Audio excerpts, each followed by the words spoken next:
तो आज की क्लास महत्वपूर्ण ज्ञान है ना, चैप्टर 1 बायोलॉजी का है, क्लास 10th। कुछ महत्वपूर्ण बातें तुम लोग को बताने जा रहे हैं, आराम से समझना है, समझिए। अरे आओ नहीं लड़की, बैठो नहीं तो वजह टुक टुक टुक टुक टुक टुक ही करे, बैठो जाओ। चलो देखो इधर, तो पहला है महत्वपूर्ण ज्ञान, यानी कुछ ऐसे बात तुमको जो याद रखना जरूरी है। पूछा तो एग्जाम में नहीं जाता है, लेकिन याद रखना क्या है, जरूरी है। ठीक है, अब देखना है कि कोशिकाएं सभी जीवों की रचनात्मक एवं क्रियात्मक इकाई है। ठीक है, कोशिका जो है जितने भी जीव है सबके लिए जरूरी है। कोशिका नहीं रहेगा तो हमारा बॉडी का निर्माण नहीं होगा। बॉडी का निर्माण किससे होता है? कोशिकाओं से होता है। किससे होता है? कोशिकाओं से होता है। हैं, तुम्हारे लिए एक झुलुआ ले आएंगे बेटा। रचनात्मक एवं क्रियात्मक इकाई होती है। ठीक है, बिलैया आई लो की। चलो देखो इधर, तो देखना है कोशिकाओं। अब देखना है कोशिकाओं के समूह से क्या बनता है? उत्तक बनता है। उत्तकों के समूह से अंग बनता है। अंगों से अंगतंत्र एवं विभिन्न अंगतंत्र मिलकर जीव का क्या हो जाता है? निर्माण हो जाता है। तुमको हम 9 क्लास में पढ़ाए होंगे। ठीक है, समझ लेना है। बॉडी का निर्माण में तुम लोग को पढ़ाए थे अंडाणु, है ना, अंडाणु प्लस शुक्राणु बनाए थे। क्या बनाए थे? शुक्राणु। अंडाणु प्लस शुक्राणु से क्या बनता है? युग्मनज बनता है, जिसको कि इंग्लिश में क्या बोलते हैं? जायगोट। और अंडाणु को इंग्लिश में क्या बोलते हैं? ओवम। शुक्राणु को इंग्लिश में क्या बोलते हैं? स्पर्म बोलते हैं। क्या बोलते हैं? अरे ओ झुनझुन बैठो न रे, अरे बोला तो झुलुआ लगा देंगे। वो उतना बोरा है, नहीं समझ में आ रहा तुमको ना, बोरी है वो। ठीक है, तो युग्मनज को क्या बोलते हैं? जायगोट। अब जायगोट से क्या बनता है? कोशिका बनता है। क्या बनता है? कोशिका बनता है। क्या बनता है? जिसको कि इंग्लिश में क्या बोलते हैं? सेल बोलते हैं। क्या बोलते हैं? सेल। और सेल से क्या बनता है? उत्तक बनता है। क्या बनता है? उत्तक बनता है, जिसको कि इंग्लिश में क्या बोलते हैं? टिश्यू बोलते हैं। क्या बोलते हैं? अब देखो यहाँ से इसको इधर बना देते हैं। ठीक है, कोई दिक्कत नहीं ना। अब उत्तक से देखो क्या बनेगा? अंग बनेगा। क्या बनेगा? अंग बनेगा। अंग का इंग्लिश क्या होता है? ऑर्गन। क्या होता है? ऑर्गन। और अंग से देखो क्या बनेंगे? अंग तंत्र बनेगा। क्या बनेगा? इसका इंग्लिश क्या होता है? ऑर्गन सिस्टम होता है। इसका इंग्लिश में क्या बोलते हैं? इसको ऑर्गन सिस्टम बोलते हैं। अब ऑर्गन सिस्टम के बाद क्या बनेगा? शरीर। क्या बनेगा? शरीर, जिसको कि हम क्या बोलते हैं? बॉडी बोलते हैं। क्या बोलते हैं? बॉडी, है ना, इंग्लिश में बॉडी बोलते हैं। तो देखो कोशिकाओं के समूह से उत्तक, उत्तक के समूह से तो बता दिए शुरू से अंडाणु प्लस शुक्राणु, शुक्राणु से युग्मनज, युग्मनज से कोशिका, कोशिका से उत्तक, उत्तक से अंग, अंग से अंग तंत्र, जिसके बाद शरीर बनकर क्या हो गया? तैयार हो गया। समझ में आ गया बात को? तो इसको क्या करना है? नोट करना है, नोट कर लेना है। और जो वीडियो देख रहे हैं वो क्या कर लेना है? स्क्रीन शॉट कर लेना है। ठीक है,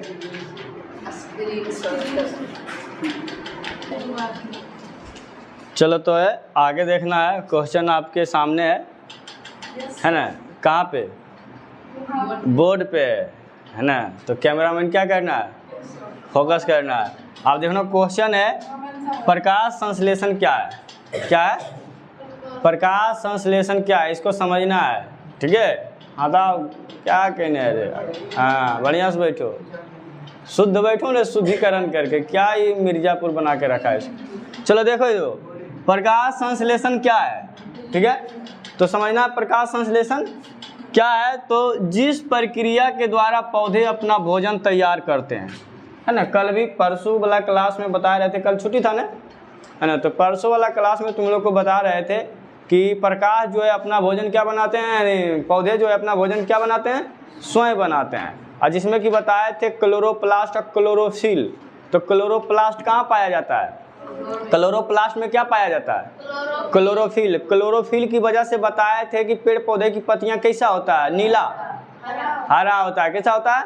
हरा होता है, जिसके कारण से वो क्या करते हैं, प्रकाश संश्लेषण करते हैं। तो अभी हम बता रहे हैं कि जिस प्रक्रिया के द्वारा पौधा अपना भोजन तैयार करता है वो प्रक्रिया क्या कहला सकता है, प्रकाश संश्लेषण कहला सकता है ना। अब देखो उसे मूलभूत प्रक्रिया को प्रकाश संश्लेषण कहते हैं, है ना। वैसी प्रक्रिया को मूलभूत प्रक्रिया को क्या कहते हैं, प्रकाश संश्लेषण कहा जाता है। अब देखना इस प्रक्रिया में पौधे सूर्य के ही प्रकाश उपस्थित में क्लोरोफिल। अब देखो सूर्य के प्रकाश, पौधे जो है सूर्य के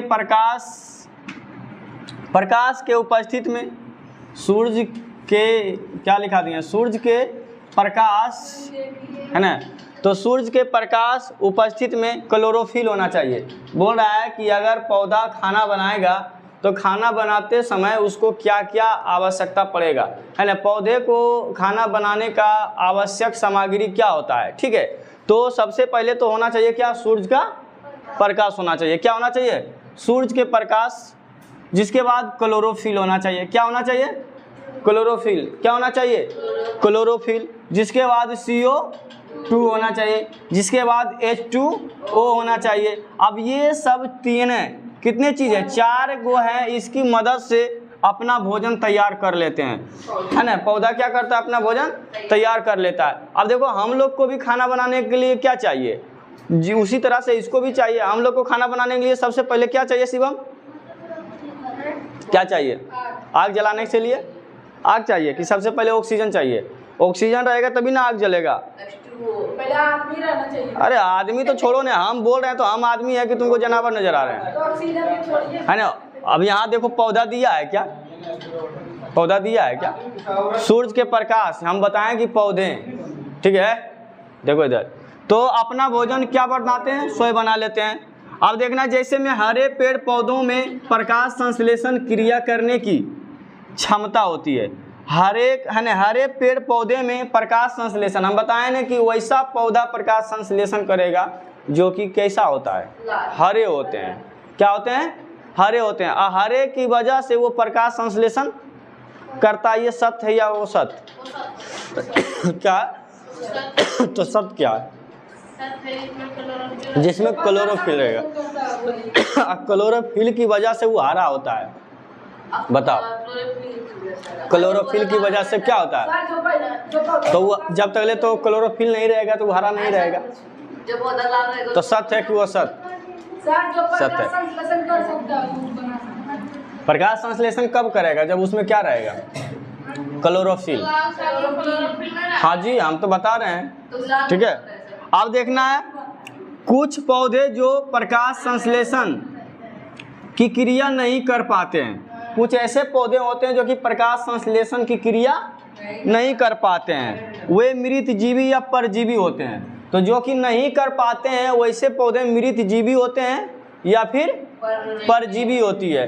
तुम देखना एक चीज़ को गौर से, जिसको कि हम बोलते हैं गोबर छत्ता, लावा छाती, ठीक है। उसको तुम देखना बरसात के मौसम में वो ज़्यादा होगा, है ना। उसको प्रकाश से लेना देना नहीं है, उसको क्या चाहिए, मृत जीव चाहिए, सड़ा गला है ना जीव चाहिए, उसको पदार्थ चाहिए, तभी वो खाएंगे तो उसी पर वो क्या रहेंगे, मस्त मौला रहेगा, ठीक है। तो गोबर का छत्ता मृत जीवी है लेकिन इसमें क्लोरोफिल नहीं होता है, जिसके वजह से ये प्रकाश संश्लेषण नहीं कर पाते हैं।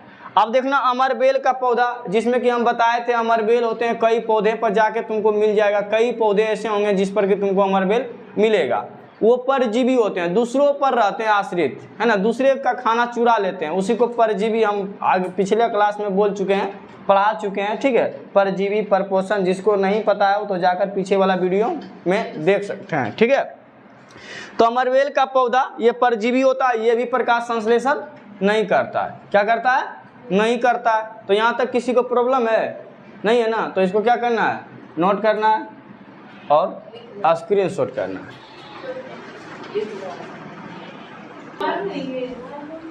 तो इधर ध्यान दो, काल उसको से अरे देह में जान है उसको, उसे क्या कर रही हो, उसको बोले, उसको पार्ले जी को, ठीक है। इधर देखो अभी बताएं कुछ याद रखने योग्य बातें, है ना। कुछ ऐसे बात है जो कि हमेशा तुमको याद रखना है, ऑब्जेक्टिव में पूछा जाएगा ये सब क्वेश्चन। तो ध्यान देना है कि प्रकाश संश्लेषण एक प्रकाशीय रासायनिक अभिक्रिया है। ठीक है, पूछा जाए ना, यहाँ है क्वेश्चन में, क्वेश्चन कि प्रकाश संश्लेषण एक प्रकाशीय रासायनिक क्या है, रासायनिक अभिक्रिया है। क्या है? रासायनिक अभिक्रिया है। आप देखना प्रकाश संश्लेषण में विकिरण ऊर्जा को, किस ऊर्जा को, विकिरण ऊर्जा को किस ऊर्जा में बदलते हैं, रासायनिक ऊर्जा में बदल देते हैं। किस में? पौधे में। पौधे में जब प्रकाश संश्लेषण होता है तो विकिरण ऊर्जा को किस ऊर्जा में बदलता है, रासायनिक ऊर्जा में बदल देता है। किस ऊर्जा में? रासायनिक ऊर्जा में। आप देखना प्रकाश संश्लेषण के दौरान, ठीक है, जब प्रकाश संश्लेषण करता है पेड़ पौधा, समझी ना समझी, अरे समझी हो तरह के, प्रकाश संश्लेषण के दौरान बना भोजन स्टार्च या मंड के रूप में संचित रहता है, यानी कि जमा हो जाता है। कहाँ पे? हाँ, कहाँ पे? पेड़ पौधों में, है ना, क्या हो जाते हैं, भोजन किस रूप में जमा रहता है पेड़ पौधे में, स्टार्च या मंड के रूप में संचित रहता है। अगला देखना प्रकाश संश्लेषण में उपोत्पाद के रूप में ऑक्सीजन रहता है। कोई चीज़ का प्रॉब्लम हो रहा है? नहीं ना, चलो नोट कर लिया इसको। चलो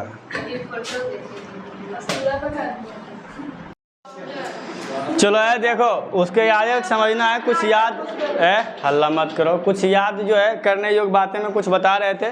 तो इसमें देखना है प्रकाश संश्लेषण की क्रिया केवल दिन में होती है।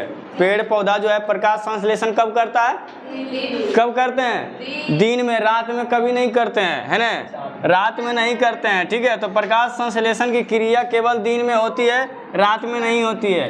रात में बिल्ली की आंखें क्यों चमकती है, पता है ना? हाँ, चलो आगे देखना है।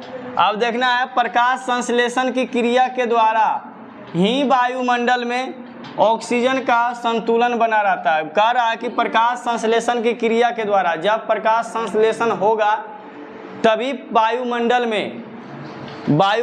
में ऑक्सीजन का संतुलन बना रहेगा। जितना प्रकाश संश्लेषण पौधा करेगा उतना ऑक्सीजन हमारे वायुमंडल में क्या रहेगा, बना रहेगा। क्यों? क्योंकि जब छोड़ते हैं वो, तो क्या ऑक्सीजन छोड़ते हैं ना, तो सबसे ज़्यादा क्या होगा, ऑक्सीजन बना रहेगा। क्यों ही कर रही है, खाली कर रही है।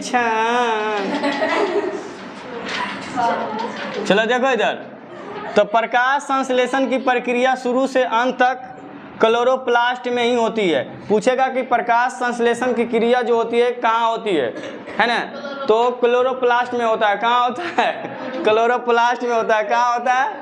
क्लोरोप्लास्ट में। कहाँ हंसा रही है पूनम सबको तुमरे? क्लोरोप्लास्ट में होता है। कहाँ होता है? क्लोरोप्लास्ट में। अब देखना है पत्तियों को प्रकाश संश्लेषी अंग एवं क्या है, हरित लवकों को प्रकाश संश्लेषण अंगक कहा जाता है। अब देखना पत्तियों को प्रकाश संश्लेषी अंग, अगर पूछेगा कि पौधे का प्रकाश संश्लेषी अंग किसे कहा जाता है, तो किसे कहा जाता है? लड़का, किसे कहा जाता है?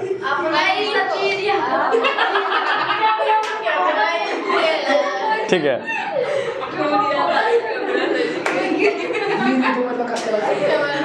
तुम्हारा तो निशाना लगता है एकदम मोबाइल पर था, क्या रे, कैमरे पर एकदम डायरेक्ट।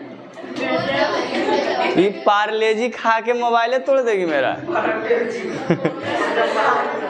चलो देखो, तो क्लोरोप्लास्ट यानी कि पौधे में प्रकाश संश्लेषण का अंग जो होता है क्या होता है? पत्ती होता है। अब देखना है प्रकाश संश्लेषण की क्रिया के दौरान ऑक्सीजन मुक्त होती है। हम बताएं ना कि प्रकाश संश्लेषण जब होता है तो उस समय किस चीज को पौधा मुक्त करती है? किस चीज को? ऑक्सीजन को। किस चीज को? इसीलिए वायुमंडल में ऑक्सीजन की आवश्यकता, अगर जितना प्रकाश संश्लेषण ज़्यादा पौधा करेगा उतना ऑक्सीजन क्या होगा? बढ़ेगा, है ना। तो यहाँ तक किसी को प्रॉब्लम नहीं है ना?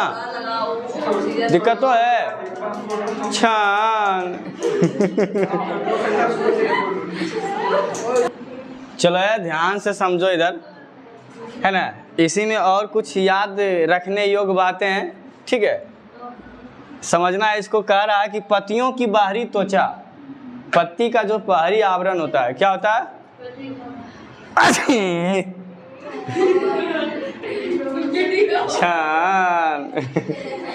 चलो देखो, पत्तियों की बाहरी त्वचा में रंध्र या स्टोमाटा मौजूद होते हैं। ठीक है, अब देखो कह रहा है कि पत्तियों के बाहरी आवरण में क्या पाया जाता है?